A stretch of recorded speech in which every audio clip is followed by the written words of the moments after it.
Hello YouTube, how you doing today? I hope everyone is doing well. This Thursday today, I think it's February the 5th. Today I'm going to talk a little bit about my personal views on God. These are my personal views. A lot of people ask me, how can you be an admirer of Ayn Rand and yet possess a belief in God? So I'm just going to put my views out there. These are very personal views. Typically, one's belief in a religion is a very personal belief.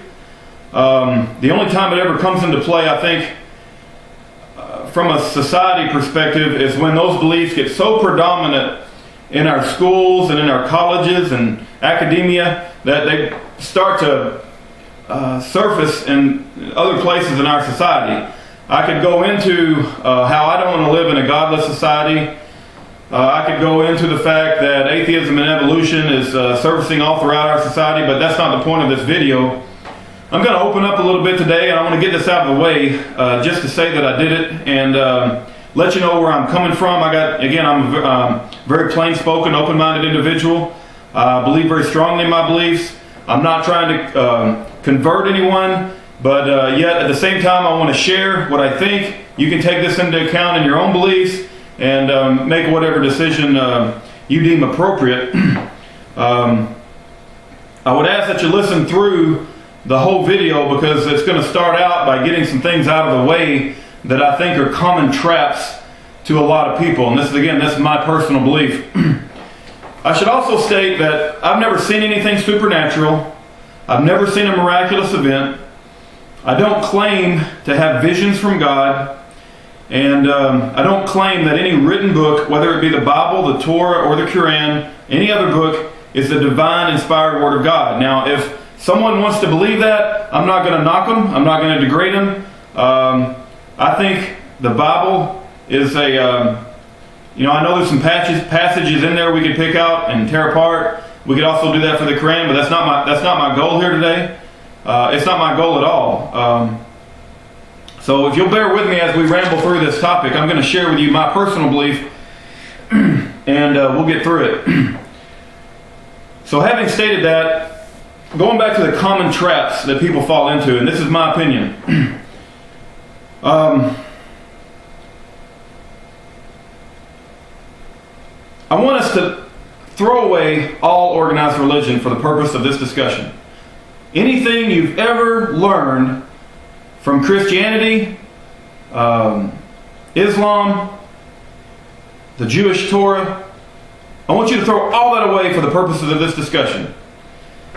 I'm going to try to not to get into people calling me sacrilegious here, but a lot of people that talk about this topic bring up the hypocrisy of our preachers, the hypocrisy of our religious leaders.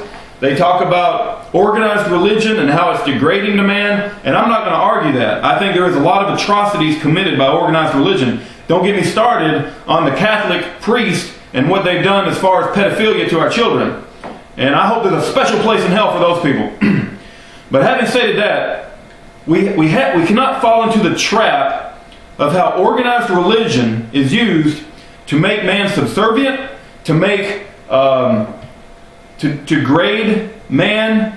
Organized religion plays upon our fears and our hopes, and we have to throw that out the window. I don't care what your childhood experiences are. I don't care if you were born Assembly of God, Lutheran, Baptist, Church of Christ, Jehovah's Witnesses, Mormon, Catholic, whatever the case may be. We have to throw all that away for the purposes of this discussion. This discussion is about whether we should believe that there is a divine being, and it's not going to depend upon evidence of seeing supernatural things. I'm going to talk about the evidence that I use in my mind to come to that conclusion.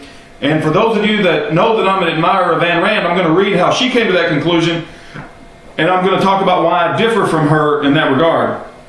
So this might be several videos. It's not an easy topic to cover. Many times I'll hear people tell me, well, tell me in a truck driver's language, or tell me in 2 sentences why you believe what you believe. It cannot be covered in 2 sentences. It cannot be covered in truck driver's language. So this is something that we'll have to work through, and hopefully I'll get the points across on why I believe like I believe.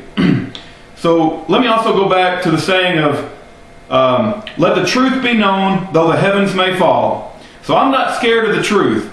Whatever the truth is, if, now use a big if there, if atheists are right, and we need to face the harsh, cold reality that we came from evolution and are nothing but random mutations driven by the force of natural selection over time, I am willing to face that. I am willing to be brave enough to face the harsh, cold reality that there is no divine being, and we are simply a product of evolution.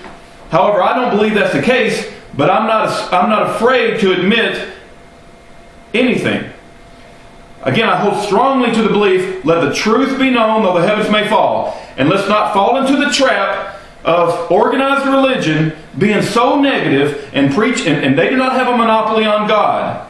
Organized religion does not have a monopoly on God. There is not one person on this planet, whether he be the Pope, some kind of parasite in the preacher pulpit, whatever the case may be, that has a special position between you and God the way I believe in God. You think there's anybody that's going to talk to me about the position God holds between me and God? There is nobody in between the two of us. There is only ourselves and our mind and our intellect and whether we believe in God. So it's very easy to fall into the trap and to recognize the hypocrisy that you see with organized religion and to be a turnoff and to say there must be no God because these people are idiots.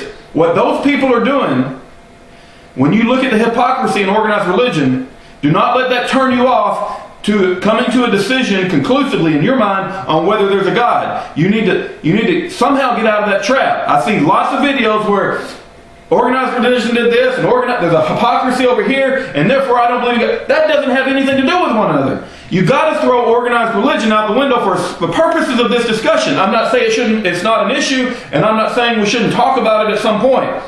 The purpose of this video is to consider whether we came about by evolution or whether there's a divine creator. That's the purposes of this video. It's not to go into the hypocrisy of organized religion.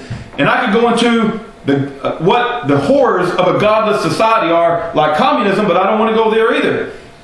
So all of us that are interested in this topic have to put aside those easy traps to fall into. I'm running out of time. This is going to probably be several videos long. I'd like to read to you what a close acquaintance of Ayn Rand said about Ayn Rand becoming an atheist.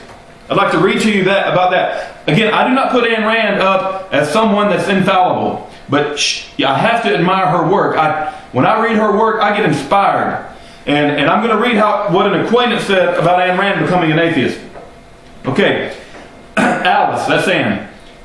Alice continued to keep a diary of her ideas. One entry read, "Today I decided to be an atheist." She later explained, "I had decided that the concept of God is degrading to men." Okay, I understand how if she looks at organized religion, she can come to that conclusion. My perception of a God is not degrading to man. God is proud of his creation. Right? And so I'm not going to say that the concept of God is degrading to man like she just said. I'm not saying that. Since they say God is perfect, think about what Ayn Rand is saying here. Since they say God is perfect, I don't know the attributes of God. I would tend to think he's pretty dang close to perfect, but whether he's perfect or not, I'm not going to say because he's never seen fit to come down and talk to me personally about his attributes. So here she's relying on what other people say. Since they say God is perfect, and man is never to be that perfect, then man is low and imperfect, and there is something above him which is wrong. Okay? She's using the whole thing about religion, degrading man, making man subservient, and therefore she's saying, I don't believe in God because God has to be perfect, and organized religion is degrading. You got to throw organized religion out the window. There is no person on this planet that's between you and God. It's your decision and God's decision. It doesn't have anything to do with what other people say. It's between you and the Creator, not between anybody else. Okay. Her second reason was that no proof of the existence of God exists, and I'm going to get into that because I think there is proof. The concept is an untenable invention. It was all decided in one day. She said, since the concept of God is rationally untenable and degrading to man, I'm against it. It is as simple as that. The essence of my present belief is there. It focused the issue of reason versus mysticism. Okay, I can understand. I think she fell into a trap of organized religion degrading man. And she kept saying, they say God is perfect. I'm not going to argue about the attributes of God. I don't know the attributes of God, but I think I have enough evidence using my mind and my intellect to say that something had to start this off, and it was not evolution and random chance driven by natural selection. I'm running out of time. I'm going to stop and start video 2.